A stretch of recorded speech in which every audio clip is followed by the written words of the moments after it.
Welcome to the 17th episode of Profs Radio, the show to A-star your business by learning from entrepreneurs' own experience how to solve problems. I'm your host, Peter Martin, Director of Profs.biz. Today we have Jake Rusby from Rusby Media. Good morning, Jake. Do you want to say hi to listeners and tell them about what you do? Hi, everyone. So my wife, Frankie, and I have a business called Rusby Media. We are a PR company. We look to get businesses, charities and organisations and individuals noticed through the media. Sounds very interesting. Can you tell us a little bit about your journey and how you've got to where you are today running Rusby Media? Yeah, so my wife and I both met when we were trained to be journalists about 11, 12 years ago now. And we were both working for local papers and we both moved on. I ended up working for the national press and she worked for the BBC. We'll forgive her. Sorry? We'll forgive her. So she was working for BBC Radio and TV. And so I was working for the national press. You should forgive me, that was... anyway, we both got very much disenchanted with what we were doing. And so eventually we went and we set up Rusby Media. So it's still working within the media, but kind of on the other side and helping to give stories to journalists. So my wife actually, she set it up and I came on board with her about 6 years ago. She started it up. I've been doing it for about 5 years now.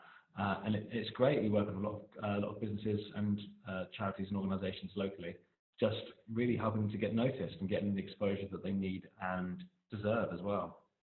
That sounds really good because it can be quite hard as well, particularly for small businesses to get that exposure. So absolutely, yeah. And small businesses obviously don't have marketing teams, they don't have PR teams. You go to the big boys and they do. So what we do is we kind of go into businesses freelancing and we work with them to maybe tweak what they're doing very, very slightly, just to communicate to the outside world what they're doing and why that's important, and getting it really noticed by the media and making the media interested in what they do. And we've become part of the team, really, although we're still freelance. We work with businesses that we are interested in, that we are passionate about, and that makes for good working partnerships because we want them to do well. We don't just want to get paid, we actually want them to do well. So it's really enjoyable, actually. I really like it. Sounds like a very interesting business. So you've been in business for a while now, for about 5 years and 6 years with your wife. Is there any challenges that you can talk about that maybe you've had in those years? Yeah. Aside from working with your wife? So we kind of came into this world of PR having no real PR experience, and we were both trained journalists, but as you're probably aware, journalism and the newspaper industry and media in general has changed an awful lot over the last few years with the internet being the main factor. So we've had to very much change what we've done to kind of try and keep up with the times there. So it's not just a case of, well, you can write press releases and that's it. We've had to become much better at things like social media. I've taken up photography, so now I'm a trained photographer, so now I can do press releases and provide the pictures that go with it. We work on events. We do things to do with branding and traditional marketing as well. So it really has been a case of trying to diversify our skill set, because being trained journalists, that wasn't enough. It's not enough now in the 21st century, in the age of the internet, the digital age. We've really had to change what we've done. But it's been worthwhile. Every penny we've invested in our own training has been worthwhile. We've seen, my photography particularly, being able to go and take a picture for a client has been a really, really big thing for them. So now I can send a reporter sitting at his desk at a newspaper, say the Chronicle, whoever that is, whichever newspaper you want to pick out. If I can send them a written press release done to their style with a picture that they can just slap on a page. You're making their job easier, aren't you? I'm doing their job. Yeah. And that's basically, to an extent, what it is, because we've got these papers and other media which have got skeleton staff now. I've got so few people working for them. They need people like us to help make their lives easier, basically. Long story short, we've had to diversify our skill set in a big way, but it's been worthwhile. Sounds like it has, and that's give you that all-round kind of skills to provide that service that you want for businesses and for the press people as well. I think so, yeah. But I think for our own benefit as well. I don't think anyone really wants to be stationary forever. You want to be able to improve yourself and improve what you can do, and we're always doing that. We're always looking to make sure that we can really work the foundations that we've built to improve what we do. And you feel better about yourself when you're able to improve your own skills. And we've done that over the last few years, and hopefully we'll be able to do that in the coming years too. That was a good thing you picked up on there about having to keep moving, keep going, because we look at some big brands that used to be around and they're not now, and that they used to laugh at the new changes. They came in Blockbuster being a prime example, laughing at Netflix, and that's good how you've done that, because even as a small business, we must obviously continue to think, okay, how can I move? What's the times changing? What do I need to upskill on? What do I need to do? Absolutely. And for us, we've had to kind of carve a niche out, and the niche for us has been, I guess, the event side of things, and the fact that we don't just work and do press releases and go to a business and say, well, what stories have you got? It's about making those stories happen, and it's about digging deep and becoming a part of that fabric, so you can start to understand what makes that business tick. And when you become part of it, you can really start to feel what it's about and start being able to come up with your own ideas about how they can change what they're doing, and publicising that. So it's been really, really exciting to be able to do that, actually. So before we find out how Jake resolved that challenge, I just want to let you know about our community group, Entrepreneur Profs, where you can get loads of free advice and recommendations for software in there. Just search for Entrepreneur Profs in Facebook. So Jake, you were talking about how you needed to upskill and diversify your skills. How did you go about that while still trying to run a business? It's been difficult, I suppose, working with only a finite amount of time in the week to try and really diversify that skill set. But we've had to make sure that we've set some time aside to go and do training face to face with people and do stuff online. And I went to really for my own benefit. I picked up a camera. I bought myself a nice camera, and I started taking pictures as a hobby. And then I've got a nice new shiny lens for the camera, and I was doing more nice pictures with that. And it just seemed like a natural thing for me to start using this as part of our business. And I went to kind of night school. I did some training with North Tyneside Council. We did a fantastic photography course, and it was just brilliant. I learned so much. So I was actually once a week for 10 weeks going and taking pictures and working on my composition and editing and things like that. And so it was actually, although it was for work, it was actually really enjoyable because it's a passion of mine as well, taking pictures.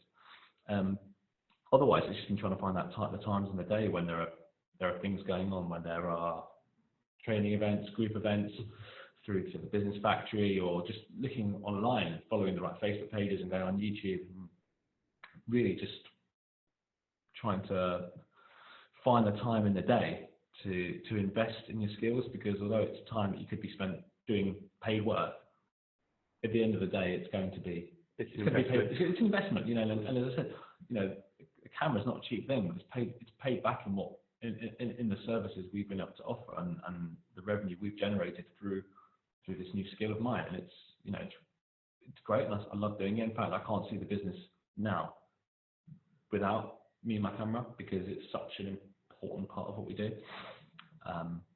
It's been a worthwhile investment. There was a good point there that you picked up, that you enjoyed doing it, because obviously when you've got your children, you've got the job, and then you're kind of putting yourself through training as well. If you don't enjoy it, then it's just going to suck the life out of you, really. Yeah, and it will. And there have been times where I found training with a camera much more enjoyable than training myself in branding and things, because I'll be honest, it's not my passion. My passion is giving people promotion through the media. That's my background. That's both of our backgrounds. So that's still the core of what we do. That's the essence of building people through the media. But it's just everything else is kind of attached onto that now, making for a more a sort of better whole package of services that we can provide. So there could be some listeners here today who are thinking, actually, I'd really like to put my business, get a story, publicise my business in the media. What top tip would you give for them to be able to go about and do that? I think sometimes, as I said to you before, it's just tweaking what you're doing. It can be the media, making media interested in what you're doing is what you want to try and be doing. And there are easy ways to do that. I'll give you an example where we work with a children's charity called Smart for Life, and we've been working with them since we started. Basically, they're great. So we wanted to do something around the time of Valentine's Day, right? Because what you want to be thinking about is, well, what's the world talking about? When the moment we're recording this, the world's talking about the Cricket World Cup final, right? So if I'm a business today, wanting to promote myself, I'm thinking, well, everyone's talking about the Cricket World Cup final, so where we can jump onto that. What are people talking about? What's being said on social media? And it's about tapping into that. So on Valentine's Day, we came up with the idea of, they've got a charity cafe in Gosforth, and the young people who work there, we got them going out around the streets with heart-shaped biscuits to give to the community. Oh, say thank you for supporting them. And because firstly, it was a really, really nice thing to do. We thought, well, that'd be great. These young autistic and young people who've got other disabilities and learning difficulties as well, went out and did a lovely thing to go and visit the local community. But we're also thinking, that is a lovely story, right? And so we had, different broadcast crews came down and filmed them doing this. We did pictures and wrote a press release, and it got them loads of positive exposure. And the main thing was around Valentine's Day. So everyone's talking about love. It comes down to that really. It's about tapping into what's happening. That's just one example. I would also you could already be doing stuff that's newsworthy. You could be trying to put together press releases. But it's just getting to the heart of what's your angle? Why is this news? Everyone will have something about their business that is newsworthy. Pretty much guarantee it. It's just about picking out what it is, and going with it. And that's what I'd say is my main piece of advice. Okay, that's a lovely story you said with that, and hopefully increase the funds that they got as well, because of all the positive publicity. Yeah, the charity are great, and since we've been working with them, their media exposure has increased exponentially. Okay. But as I said to you, we're not doing that purely because it's a way for us to generate revenue. They're a charity. Yeah. We want to see the things that this charity does, getting the publicity. And when we see a story published, or we see a finished piece on the news, you get that journalist buzz. So one thing you miss about journalism is getting that buzz when there's a story kicking and something massive happening. That's when you get the buzz, and you see your client getting something fantastic exposure that wouldn't have happened without you, and that's what makes it all worthwhile. Gives you a little feeling of being in business. It is that. It's a bit cliche, but we both got into journalism to make a difference, and when we found that there are certain things restricting us from doing that, Rising Media's given us a chance to do that in a smaller way, but still enabled us to do that. More satisfying way. Absolutely, yeah, because you get to see it firsthand, the changes that are happening, the difference that's being made. And as I said, it sounds a bit cliche and it sounds a bit soppy, but it's true. So, what is your favourite piece of software and one that you would recommend? So I mean, I do use bits and pieces for editing pictures. I might use Lightroom or Photoshop. But being the kind of business that we are, we're not a software dependent business. The software I'm using, you're looking at MS Word. It's stuff like that, because what we do is very, what's the word? So it's tactile, where there's something there. So I'm taking a picture, I'm maybe doing a bit of editing with it, I'm sending a press release, but most of it's done. It's coming up with ideas. It's tweaking, and it literally is. I use my emails, I use my office, I use my camera and its editing features. That's probably it. I mean, we do use some social media scheduling tools and things like we run a lot of competitions. We've had to find a good piece of software to pick winners of the competition, so people can't get angry when it's not there. Like random. How do you do that on social media? Well, because if people just commenting and sharing. Yeah. So I struggle to remember the name of a website that links you into your Facebook page, and you can post a link to the Facebook post which you're running a competition, and it will pick out a unique user. So for example, if you're doing something whereby you win the competition and you have to have commented on this post. Say someone's commented five times. It discounts 4. It discounts 4. Exactly. Yeah. That's You can't remember the name of it. I've only recently started doing it because we were doing it manually before. So we're literally saying for 300 entrants, we'd do a random number pick, and we'd say, well, so number 140, and we'd count that 140. Right. It's literally, it's making your life a lot easier. It has made it easier, and we do the 1-0 Shields competition every month, for which you'll provide the next prize. I will give you a little shout out for that, so thank you very much. So when that comes through, and we have to pick out the comments from the tens of thousands of people who are going to enter to win the prize, we will be using that, because it just makes life that much easier for us. And I'm sorry I can't remember it now, but what I will do is I will send you the link, and if you want to send, I don't know, if there's a way of including that somewhere with this podcast, then that would be great. But yeah, apologies for not being able to. No, that's fine. We are putting you on the spot. A little bit.